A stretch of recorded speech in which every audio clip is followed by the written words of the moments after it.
Hello, in this video I'm gonna show you how to change the lighting style on your JBL PartyLight Beam.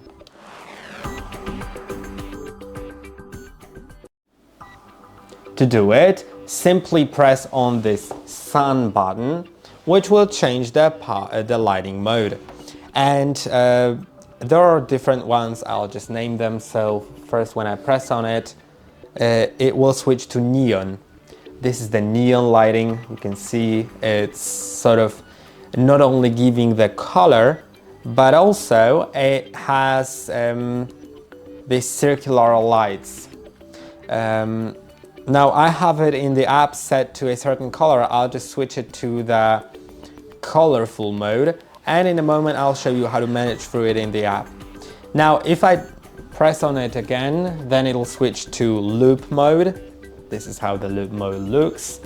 Then another mode, which is bounce, then trim, switch, freeze, and random.